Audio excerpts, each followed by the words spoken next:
রাসূল করিম সাল্লাল্লাহু আলাইহি ওয়াসাল্লাম রমজান মাসের আগের দিন সাহাবায়ে কেরামদেরকে এই দীর্ঘ হাদিসটি শোনাইছেন। সুবহানাল্লাহ বলেন। রাসূল করিম সাল্লাল্লাহু আলাইহি ওয়াসাল্লাম রমজান মাসের আগের দিন সাহাবায়ে কেরামদেরকে বললেন, সাহাবীরা তোমরা সবাই আমার কাছাকাছি চলে আসো। হযরত সালমান রাদিয়াল্লাহু তাআলা আনহু বলেন, সমস্ত সাহাবায়ে কেরাম রাসূল করিম সাল্লাল্লাহু আলাইহি ওয়াসাল্লামের কাছাকাছি চলে আসলো। রাসূল করিম সাল্লাল্লাহু আলাইহি সাল্লাম দীর্ঘ এক বক্তৃতা দিলেন। রাসূল করিম সাল্লাল্লাহু আলাইহি সাল্লাম বলেন, এ সাহাবীরা, তোমাদের সামনে তোমাদের উপর এমন একটি মাস আগমন করিতেছে যেই মাসটির নাম রমজান মাস। ওই মাসটি এতটাই গুরুত্বপূর্ণ, এতটাই ফজিলতপূর্ণ মাস, কোন ব্যক্তি যদি ওই মাসে একটা নফল আমল করে, রমজানের বাহিরে একটা ফরজ আদায় করবার সমান আল্লাহ তাআলা সব তার আমলনামায় দিয়ে দিবে। চিন্তা করেন, যদি একটা নফল আমল করেন তাহলেও আল্লাহ তাআলা রমজানের বাহিরে একটা ফরজ আদায় করবার সমান সওয়াব আল্লাহ পাক রব্বুল আলামিন তার আমলনামায় দিয়ে দিবে। সুবহানাল্লাহ। এরপর আল্লাহর হাবিব বলেন, সাহাবীরা, এই মাসটা এত দামি মাস, কোন ব্যক্তি যদি এই মাসে একটি ফরজ আদায় করে, আল্লাহ পাক রব্বুল আলামিন রমজানের বাহিরে 70টি ফরজ আদায় করবার সমান সওয়াব আমলনামায় দিয়ে দিবে। সুবহানাল্লাহ। এরপর আল্লাহর হাবিব বলেন, ও সাহাবীরা, এই মাসটা এমন দামি মাস, এই মাসের মধ্যে একটা রাত আছে, ওই রাতটার নাম লাইলাতুল কদর।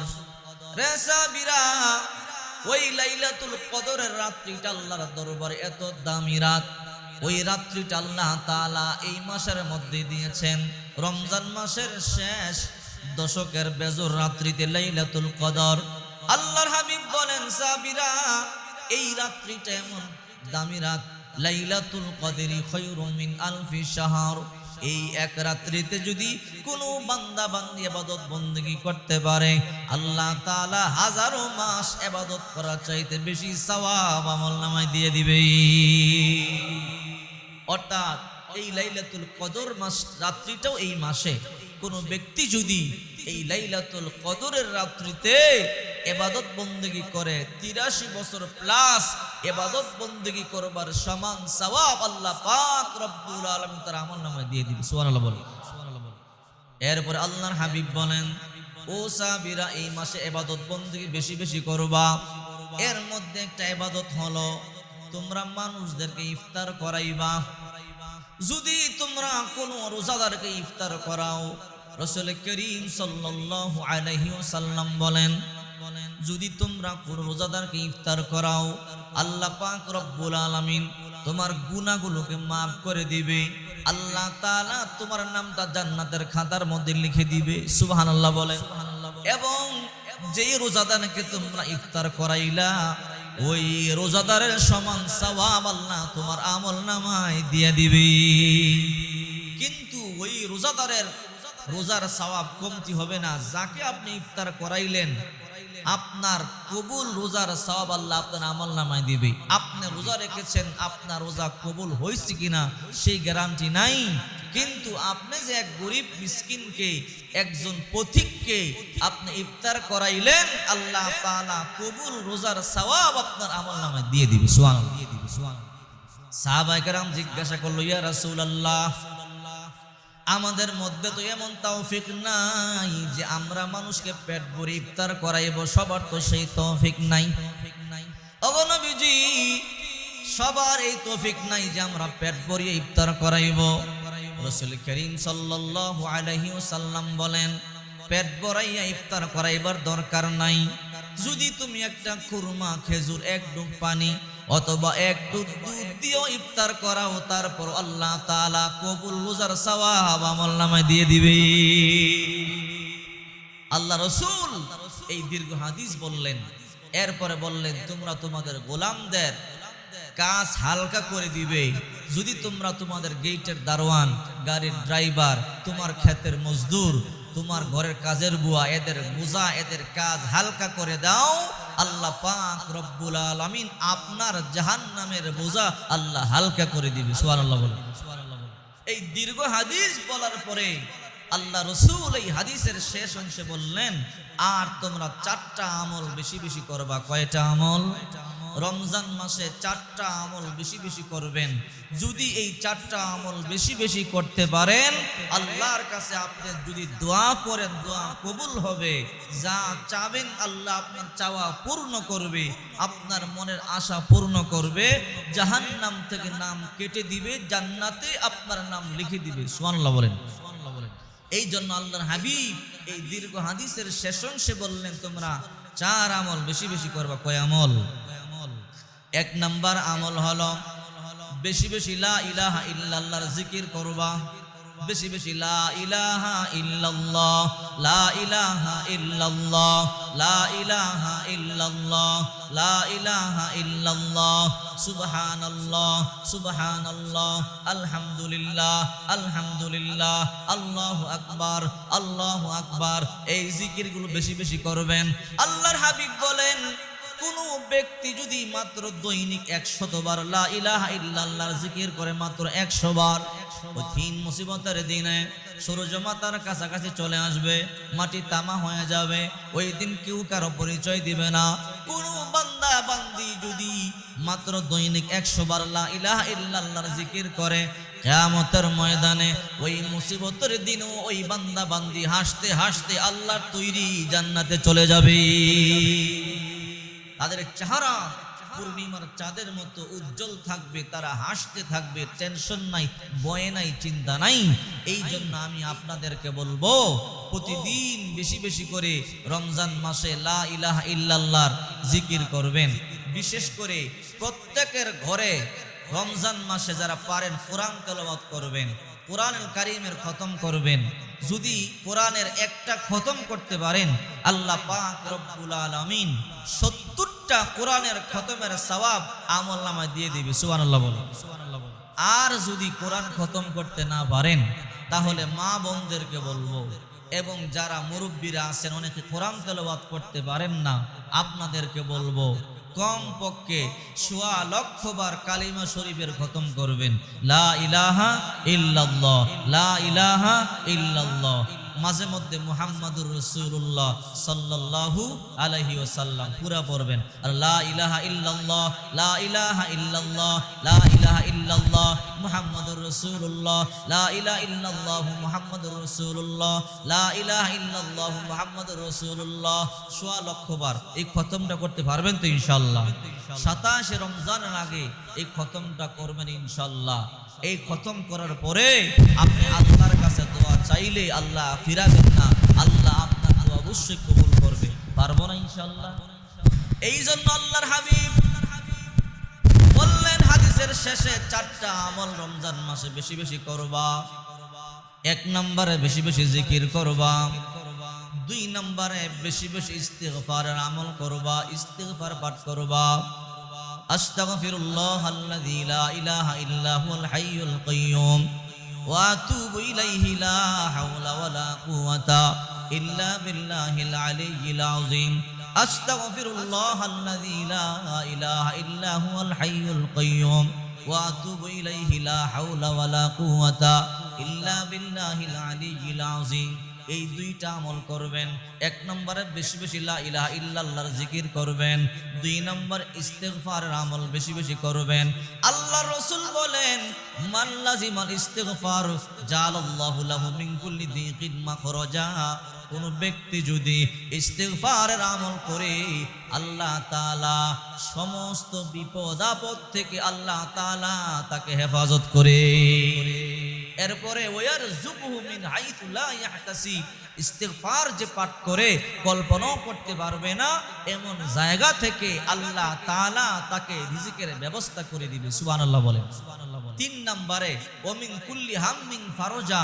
সমস্ত দুশ্চিন্তা, টেনশন, পেরেশান থেকে আল্লাহ হেফাজত করেন। 4 নম্বর ওমা কান আল্লাহু মুআযিবাহুম ওয়া হুম ইস্তাগফিরুন। ইস্তিগফার যারা পাঠ করে, কোন আযাব, কোন গজব, কোন মুসিবত, কোন রোগ বালাই এদেরকে স্পর্শ করতে পারে না। আর 5 নাম্বার মুস্তাজাবুদ দাওয়া আল্লাহ বানায় দেয়। হাত তুলে যা চায় আল্লাহ তখন তাই কবুল করে। সুবহানাল্লাহ বলেন। এই হাদিসের শেষ অংশে 4 আমলের কথা রাসূল বললেন, 2টা আমি বললাম। 1 নম্বরে বেশি বেশি কালিমা শরীফের জিকির করা, চেষ্টা করবেন কমপক্ষে 1.25 লক্ষ বার একটা কালিমার খতম দিতে রমজান মাসে। পারবো না ইনশাআল্লাহ? বাড়িতে মহিলাদেরকেও বলবেন যেন আমলটা চালু করে দেয়। 2 নম্বরে বেশি বেশি ইস্তিগফার পাঠ করবেন, আস্তাগফিরুল্লাহ রাব্বি মিন কুল্লি যামবি ওয়া আতুবু ইলাইহি লা হাওলা ওয়ালা কুওয়াতা ইল্লা বিল্লাহ, এইটাও পড়তে পারেন। আবার আস্তাগফিরুল্লাহ আল্লাযী লা ইলাহা ইল্লা হুয়াল হাইয়ুল কাইয়্যুম ওয়া আতুবু ইলাইহি লা হাওলা ওয়ালা কুওয়াতা ইল্লা বিল্লাহ, এটাও পাঠ করতে পারেন। এই হলো 2 আমল। এরপর 3 নাম্বার, আল্লাহর কাছে জান্নাতের জন্য দোয়া করবেন, আল্লাহ আপনি আমাকে জান্নাত দান করেন, আল্লাহ আপনি আমাকে জান্নাত দান করেন। 4 নম্বরে জাহান্নাম থেকে ক্ষমা চাবেন, আল্লাহ আমার নাম জাহান্নামে থাকলে কাইটা দেন। প্রতিদিন এবং রাত্রে রমজান মাসে অগণিত জাহান্নামীদেরকে আল্লাহ মাফ করতে থাকেন। যদি আপনি আল্লাহর কাছে জাহান্নাম থেকে ক্ষমা চান, আল্লাহ পাক রব্বুল আলামিন জাহান্নাম থেকে আপনার নাম কেটে দিবে। আল্লাহু আকবার বলেন। এই জন্য 4 আমল। কয় আমল? 4 আমল। এক নাম্বার বেশি বেশি লা ইলাহা ইল্লাল্লাহর জিকির করা, লা ইলাহা ইল্লাল্লাহ জিকির করা। 2 নম্বরে বেশি বেশি আস্তাগফিরুল্লাহ এই জিকির করা। 3 নাম্বার আল্লাহর কাছে জান্নাতের জন্য দোয়া করবেন। 4 নাম্বার জাহান্নাম থেকে মুক্তি চাবেন। এই 4 আমল আল্লাহ রাসূল শেষ অংশে বলেছেন। হযরত আবু হুরায়রা রাদিয়াল্লাহু তাআলা আনহু বলেন, রাসূল করিম সাল্লাল্লাহু আলাইহি ওয়াসাল্লাম আমাদেরকে রমজান মাসে, এবং হযরত কাব ইবনে উজরা রাদিয়াল্লাহু তাআলা আনহু বলেন, রাসূল করিম সাল্লাল্লাহু আলাইহি ওয়াসাল্লাম আমাদেরকে রমজান মাসে একদিন ডাকলেন। কাব ইবনে উজরা রাদিয়াল্লাহু তাআলা আনহু বলেন, আল্লাহর রাসূল সাল্লাল্লাহু আলাইহি ওয়াসাল্লাম একদিন রমজান মাসে আমাদেরকে ডাকলেন, সাহাবীরা তোমরা মিম্বারের কাছাকাছি চলে আসো। আমরা সবাই মিম্বারের কাছাকাছি চলে আসলাম। রাসূল করিম সাল্লাল্লাহু আলাইহি ওয়াসাল্লাম মিম্বারের প্রথম সিঁড়িতে পা দিলেন, বললেন আমিন। দ্বিতীয় সিঁড়িতে পা দিয়া বললেন আমিন। তৃতীয় সিঁড়িতে পা দিয়া বললেন আমিন। আল্লাহর হাবিব এমন কেন করলেন আমরা বুঝলাম না। আল্লাহ নবী রাহমাতুল লিল আলামিন অনেক লম্বা ভাষণ দিলেন, লম্বা খুতবা দিলেন। খুতবার শেষে আমরা আল্লাহর নবী রাহমাতুল লিল আলামিনকে জিজ্ঞাসা করলাম, ওগো নবীজি, জীবন এমন কোনদিন দেখি নাই। বলে কি দেখেছ? আপনি যখন খুতবা দেওয়ার জন্য প্রথম সিঁড়িতে পা দিলেন বললেন আমিন, দ্বিতীয় সিঁড়িতে পা দিলেন বললেন আমিন, তৃতীয় সিঁড়িতে পা দিয়া বললেন আমিন। সাহাবায়ে কেরাম বলেন, নবীজি এমন কেন করলেন আমরা বুঝতে পারি নাই। আল্লাহর হাবিব বলে, সাহাবীরা আমি যখন মিম্বারের প্রথম সিঁড়িতে পা দিলাম আমার কাছে জিবরাইল চলে এলো। আয়েশা বলে, ও রাহমাতুল লিল আলামিন, রমজান মাস পাওয়ার পরও যারা নিজের গুনাহগুলোকে মাফ করাইতে পারলো না, নিজের গুনাহগুলোকে আল্লাহর কাছ থেকে ক্ষমা করাইতে পারলো না, তারা ধ্বংস হয়ে যাক। জিবরাইল এই কথা বলবার পরে আমি বললাম আমিন। আমি যখন দ্বিতীয় সিঁড়িতে পা দিলাম, জিবরাইল বলল, ইয়া রাসূলুল্লাহ, যারা আপনার নাম শোনে, আপনার নাম শুনবার পরও দুরূদ শরীফ পাঠ করে না, তারাও ধ্বংস হয়ে যাক। আমি বললাম আমিন। আমি যখন তৃতীয় সিঁড়িতে পা দিলাম, জিবরাইল বলল, ইয়া রাসূলুল্লাহ, যারা মা বাবারে পাইলো, মা বাবারে পাওয়ার পরও খেদমত করিয়া মা বাবারে সন্তুষ্ট করতে পারলো না, মা বাবারে সন্তুষ্ট করিয়া জান্নাত কামাই করতে পারলো না, ওই ব্যক্তিও ধ্বংস হয়ে যাক। আমি নবীও বলেছি আমিন। এর মধ্যে 1 নাম্বার, রমজান মাস পাইল, রমজান মাস পাওয়ার পরও নিজের গুনাহকে মাফ করাইতে পারলো না, ওই ব্যক্তি ধ্বংস হয়ে যাক। তার মতো পুরা কপাল দুনিয়ার মধ্যে থাইকা কোনো লাভ নাই। কিন্তু অনেকে আছে রমজান মাসে তার 6-7 বছরের বাচ্চারা রোজা রাখে, সে রোজা রাখে না, এমন নিমুখ হারাম আছে না নাই? তার 6 মাসের বাচ্চা 6 বছর 7 বছরের বাচ্চা রোজা রাখে, কিন্তু রোজা রাখে না। আল্লাহর হাবিব বলেন, রমজান মাস পাওয়ার পরও যে গুনাহ মাফ করাইতে পারলো না, সে ধ্বংস হয়ে যায়। 2 নাম্বার, যে ব্যক্তি রাসূলের নাম শুনলো এরপর দুরূদ শরীফ পাঠ করলো না, ওই ব্যক্তি ধ্বংস হয়ে যাক। আমরা সবাই পড়ি সাল্লাল্লাহু আলাইহি ওয়াসাল্লাম। এই জন্য নবীজির নাম শুনলে কি পড়বেন? সাল্লাল্লাহু আলাইহি ওয়াসাল্লাম। তিন নম্বরে মা বাবারে পাইলো কিন্তু মা বাবার খেদমত করিয়া মা বাবারে খুশি কইরা জান্নাত কামাই করতে পারলো না, ওই ব্যক্তিও ধ্বংস হয়ে যায়। মা বাবা আছে, মা বাবার সাথে সম্পর্ক ভালো না, এমন সন্তান আছে না নাই? মা বাবার সাথে কথা বলে না, এমন সন্তান আছে না নাই? স্পষ্ট ঘোষণা, আপনি আপনার মা বাবারে সন্তুষ্ট না করতে পারলে, আব্বা আম্মা যদি আপনার উপরে অসন্তুষ্ট থাকে, তাইলে আপনি ধ্বংস হয়ে যাবেন। এই কথা রসুল বলেছেন। জিবরাইল বলেছে আল্লাহ ও ধ্বংস হয়ে যাক, রসুল বলেছে আমিন। রসুল বলে সাহাবীরা আমিও আমিন বলেছি। এই জন্য মা বাবারে খুশি করতে হবে, মা বাবার প্রতি ভালো ব্যবহার করতে হবে। আব্বা আম্মাকে সন্তুষ্ট করলে আল্লাহ সন্তুষ্ট হয়ে যায়। রসুল বলেন রিদর রব্বি ফি রিদল ওয়ালিদাইন ওয়া সাখাতুর রব্বি ফি সাখাতিল ওয়ালিদাইন। যার উপরে মা বাবা খুশি তার উপরে আল্লাহ খুশি, আর যার উপরে মা বাবা অসন্তুষ্ট তার উপরে আল্লাহ অসন্তুষ্ট। এই জন্য আল্লাহ রসুল বলেন সাহাবীরা আমি 3 সিঁড়িতে পা দিয়ে বললাম আমিন। এই জন্যে জিবরাইল বলেছে ওগো নবী ওই ব্যক্তিরা ধ্বংস হোক, আমিও বললাম আমিন। চিন্তা করেন, জিবরাইল সমস্ত ফেরেশতাদের নেতা, সে বলেছে ধ্বংস হোক, রসুল বলেছে আমিন। এতে কোনো সন্দেহ আছে? আর এই হাদিসের মধ্যে আরেকটা উৎসাহ আল্লাহ রসুল দিয়েছেন, তোমরা রোজাদারদেরকে ইফতার করাও। রোজাদারদেরকে কি করাও? ইফতার করাও। এমন মানুষ আছে ইফতার ঘরের মধ্যে নাই, আরে যার ঘরে ঠিক মতো ইফতার আছে ওই ব্যক্তি ইফতার করার জন্য মসজিদে আসে না। কথা বলে ঠিক কিনা? কারণ অনেক মানুষ আছে, গরিব মানুষ, রিক্সা চালায়, ইফতার করার সময় পায় নাই। অনেক মানুষ আছে দোকানদারি করে, ঘরে যাওয়ার ইফতার করার সময় পায় নাই, বন্ধ করে মসজিদের মধ্যে চলে আসছে। অনেক মানুষ আছে যেই ফল ফলাদের দাম কিনবার পারে না। আল্লাহ রসুল বলেছেন যদি তুমি কোনো একজন রোজাদারকে ইফতার করাও, আল্লাহ তোমার আমল নামায় কবুল রোজার সওয়াব দিয়ে দিবে। সুবহানাল্লাহ বলে। আমি আপনার রোজা রাখছি, ওই রোজা কবুল হওয়ার কোনো গ্যারান্টি নাই, কিন্তু কোন রোজাদারকে যদি ইফতার করাই, আল্লাহ পাক রব্বুল আলামিন ওই রোজাদার যে রোজা রাখছে তার সওয়াব থেকে বিন্দু পরিমাণ সওয়াব কম হবে না, কিন্তু আল্লাহ তাআলা আপনাকে এক্সট্রা ভাবে একটা কবুল রোজার সওয়াব দিয়ে দিবে। সুবহানাল্লাহ বলে। কিতাবের মধ্যে পাইলাম একজন গরিব রোজা রাখছে। গরিব মানুষ কৃষি কাজ করে, বড় গরিব মানুষ রোজা রাখছে, অনেক গরিব মানুষ। তার ঘরের মধ্যে 3-4টা বাচ্চা ছোট ছোট রোজা রাখছে, বিবিও রোজা রাখছে। বিকাল বেলা কাজ থেকে যখন বাড়িতে আসলো, ছোট ছোট বাচ্চারা বলে বাবা আমরা সবাই আজকে রোজা রাখছি, আমাদের জন্য ইফতারের ব্যবস্থা কি করবেন না? বাবা টেনশনে পড়ে গেল, আমার কাছে একটা টাকা নাই, আমি কোত্থেকে ইফতারের ব্যবস্থা করি?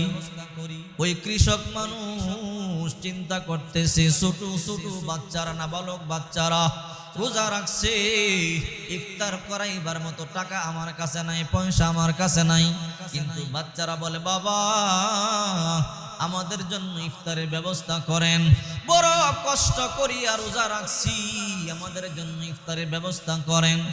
কৃষক মানুষ মনে মনে চিন্তা করে, গরিব মানুষটা চিন্তা করে আরে আমি না হয় পানি খাই ইফতার করতে পারবো, আমার বিবি পানি খাই ইফতার করতে পারবে, কিন্তু আমার ছোট ছোট বাচ্চাগুলো কেমনে থাকবে? আমার ছোট ছোট বাচ্চারা আমার কাছে ইফতার চাইলো, না দিতে পারলে আমার বাচ্চারা কষ্ট পাবে, আমি বাচ্চাদের সামনে কেমনে মুখ দেখাবো?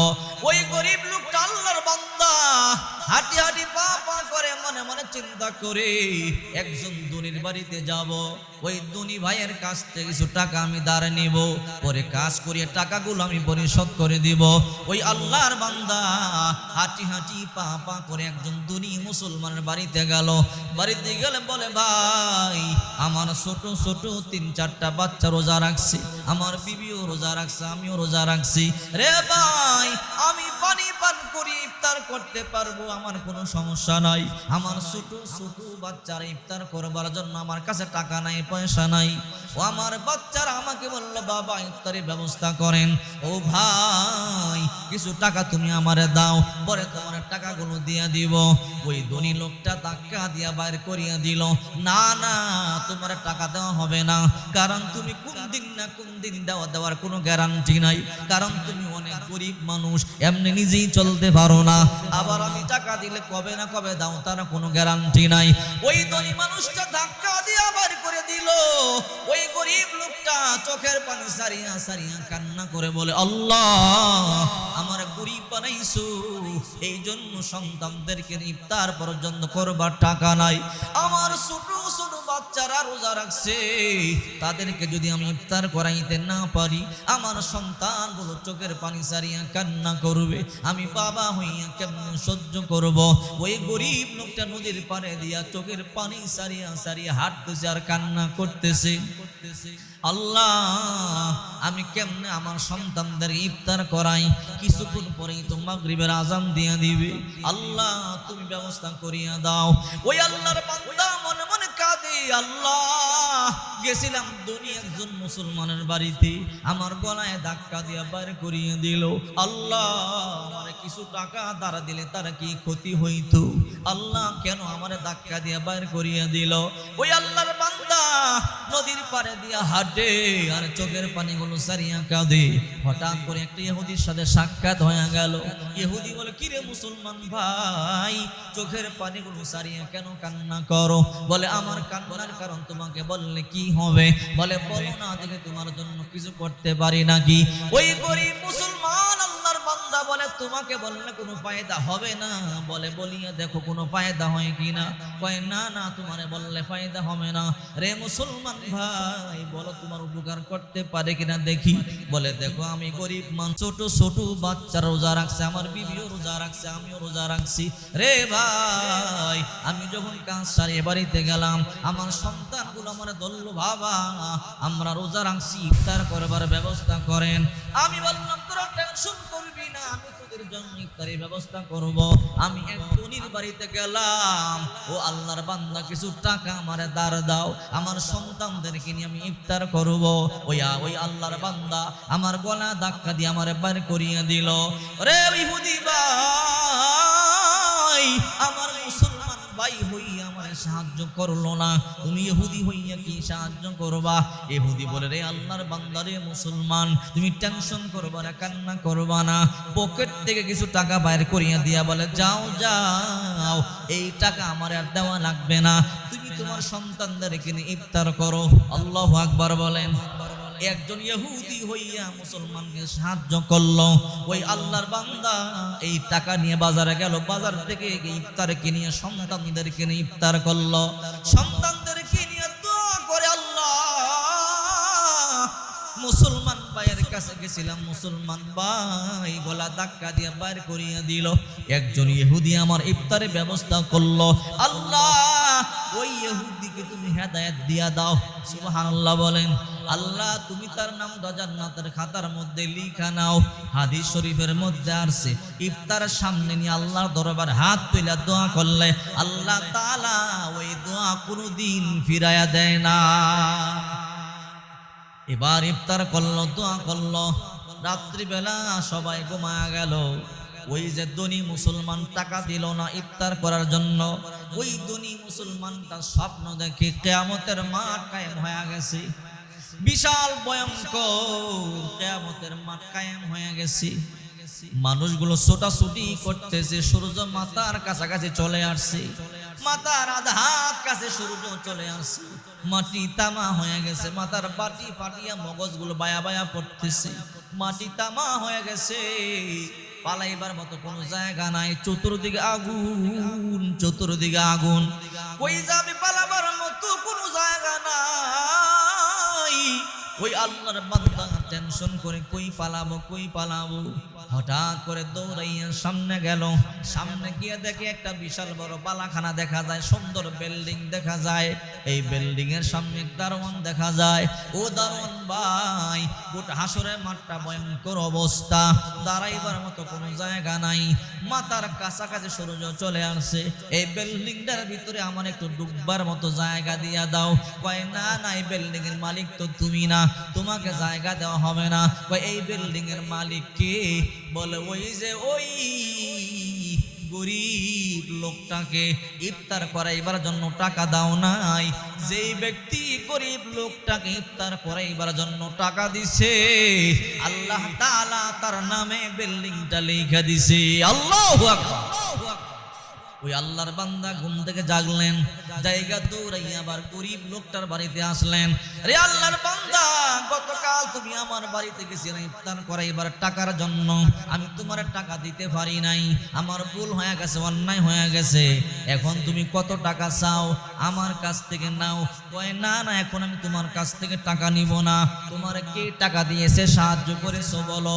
বলে অমুক বাড়ি ইহুদি আমার টাকা দিয়েছে, সাহায্য করছে। এই লোকটা দৌড়া ইহুদির বাড়িতে গেল। রে ইহুদি ভাই, গতকাল তুমি গরিব লোকটাকে মুসলমানকে ইফতার করাইবার জন্য কত টাকা দিলা? বলে কেন? যত দিছো তার থেকে ডাবল দিব, আরো ডাবল দিব, আরো ডাবল দিব, যত চাও তোমাকে তত টাকা দিব, তার টাকাগুলো তুমি ফিরাইয়া নাও। ইহুদি বলেন না, আমি তার টাকা ফিরাইয়া নিব না, আমি তার টাকা ফিরাইয়া দেওয়ার জন্য আমি তার টাকা দেই নাই। তুমি আমার টাকা দিতে চাও কেন? মনে হয় আমার বিল্ডিং তুমি দেখছো। সুবহানাল্লাহ বলে। তুমি কেমনে জানো? আমি যে স্বপ্নে তোমার বিল্ডিং দেখলাম, হাসরের মাঠ দেখলাম, তুমি কেমনে জানলা? বলে রে মুসলমান ভাই, এখন তুমি আমার ইহুদি মনে করিও না।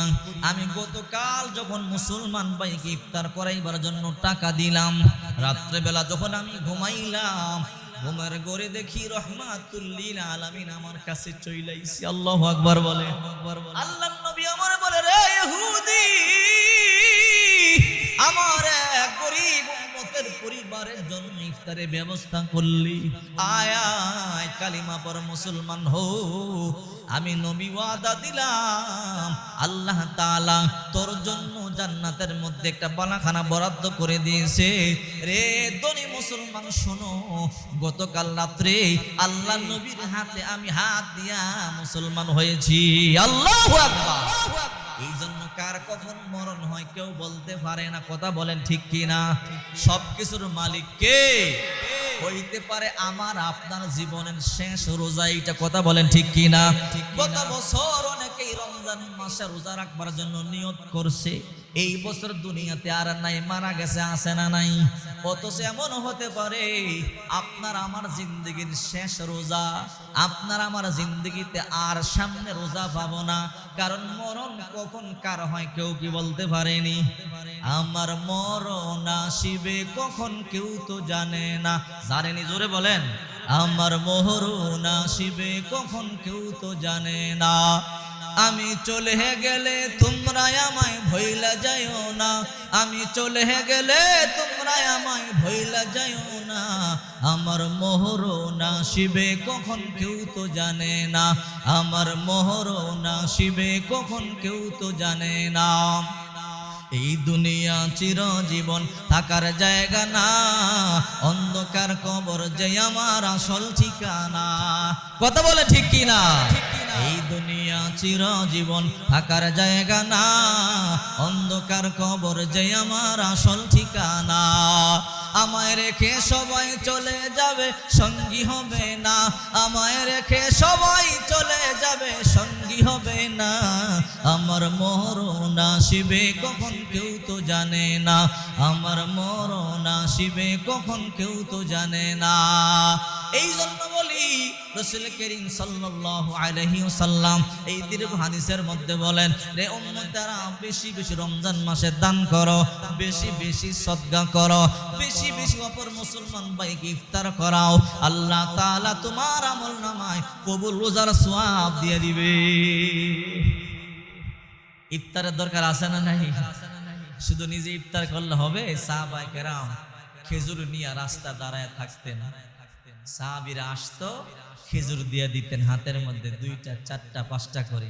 দেখবেন সৌদি আরবে যারা হজে গেছে আরবিয়ানদের এই অভ্যাস আছে, খেজুর নিয়ে দাঁড়ায় থাকে নামাজের আগে, ঠিক কি না? খেজুর দেয়, সুবহানাল্লাহ বলেন।